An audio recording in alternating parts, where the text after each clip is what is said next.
Donc aujourd'hui je reviens avec une petite vidéo versus de deux palettes que selon moi sont quand même assez similaires. Donc c'est sûr qu'il y en a une qui est discontinuée, donc une édition limitée. Puis l'autre ici je crois qu'ils l'ont enlevée malheureusement. Donc les deux palettes que je vais vous parler, dans le fond c'est les Urban Decay.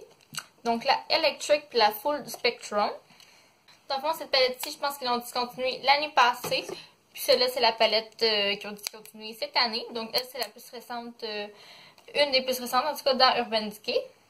Donc, pourquoi je fais cette vidéo-là? Parce que je trouve que les palettes sont quand même assez ressemblantes.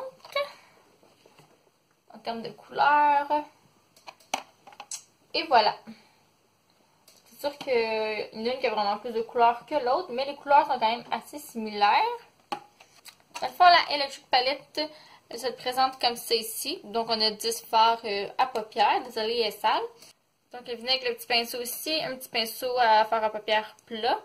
Puis à l'autre en bout, un petit pinceau un petit peu plus précis. Donc, cette palette-là ici, ils disent que c'est des vrais pigments pressés dans le fond. Donc, c'est très pigmenté. Quand je l'utilise, mes yeux sont tachés. Je peux me démaquiller les yeux 3 fois avec 3 démaquillants différents, puis mes yeux vont rester tachés. Donc, c'est vraiment pigmenté. Puis celle-là, dans le fond, a plusieurs couleurs. Donc, on a un petit peu comme les métalliques, les plus ou moins quasiment mat. Puis encore un petit peu de métallique satiné. Puis on a 3 teintes ici qui sont pas de couleur. Puis la Full Spectrum venait aussi avec un pinceau. Donc, désolé, il est sale aussi. Un petit pinceau pour le creux, puis un petit pinceau pour estomper dans le creux. Donc, niveau pinceau, voilà, celle que j'ai préférée, c'est celle de la Electric. Celle-là ici, je trouve qu'il y a plus d'utilisation possible à faire avec celui-là. Celui-là, il va pas si bien que ça, puis on dirait que ce côté-là, je sais pas trop quoi faire avec. On dirait que ça marche pas trop bien. Puis même en termes de grosseur, aussi, il est un petit peu plus grand. Donc, un petit peu mieux. Point positif pour la Electric Palette, le packaging est vraiment plus vendeur que la Full Spectrum qui est juste comme ça ici. Electric est vraiment plus belle. Puis le dos est assez normal pour les deux. Encore un autre point positif pour la Electric Palette, le pinceau comparativement au Full Spectrum qui est pas si bon que ça. Un autre point positif aussi pour la Electric Palette, c'est sûr que moi je l'ai brisé par exemple sans faire exprès. Donc quand on l'ouvre... elle éclate ici, mais très facile d'ouverture. C'est comme un petit aimant, puis il y a la petite bordure aussi qu'on soulève. Comparativement à la Full Spectrum, qui est comme ça ici, que j'ai quand même de la misère à ouvrir. Comme tenir la petite barre, puis tirer sur le reste. Comme ça, dans le vide, je peux pas le faire. Il faut vraiment que je m'accote. Puis, voilà, je suis capable de l'ouvrir.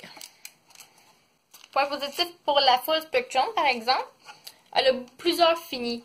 Donc, on a vraiment comme le style métallique, un petit peu plus mat, un petit peu plus satiné. Donc, plusieurs variantes au niveau des effets, comparativement à la Electric Palette, qui est seulement un fini, sauf pour cette teinte-là ici, qui est dans le métallique. Sinon, pour les autres teintes, ça revient pas mal tout aux mains. Donc, assez mat ou très peu satiné.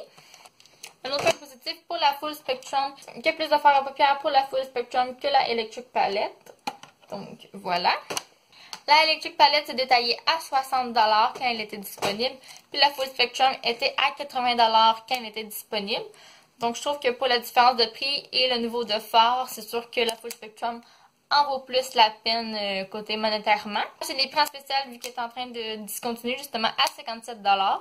Donc, je l'avais déjà repéré quand elle était à 80$, mais je trouvais un petit peu que c'était dispendieux. Puis je trouvais vraiment qu'elle ressemblait à ma Electric Palette. J'étais comme, c'était-tu vraiment la peine que je prenne celle-là aussi? Mais vu qu'elle est en spécial, je me suis dit, pourquoi pas? J'aime ça maquiller avec des couleurs quand même assez flash. Donc, à 80, je l'aurais pas pris. À 57, pourquoi pas? Au niveau de la pigmentation, donc, toutes les teintes de la Electric Palette. Puis la Full Spectrum, c'est sûr que j'ai pas pu mettre toutes les teintes. Mais en voilà quelques-unes. On peut voir que niveau pigmentation, la Electric Palette est vraiment plus pigmentée, vraiment plus flash, plus frappante que ceux sur la full spectrum. Live swatch pour vraiment vous montrer comment ils sont. Donc je pourrais prendre deux couleurs qui se ressemblent quand même. Donc j'ai la teinte urbaine dans la Electric Palette. Puis j'ai Stretch qui ressemble quand même beaucoup dans la full spectrum. Donc voilà ici. Donc je vais aller avec une pression moyenne de 1 glissement de doigt. Le voilà ici. Puis dans la full spectrum, encore une fois, même pression, 1 glissement de doigt. Donc la électrique, puis la full spectrum, qu'est-ce qu'il donne? Puis au niveau du dos de ma main.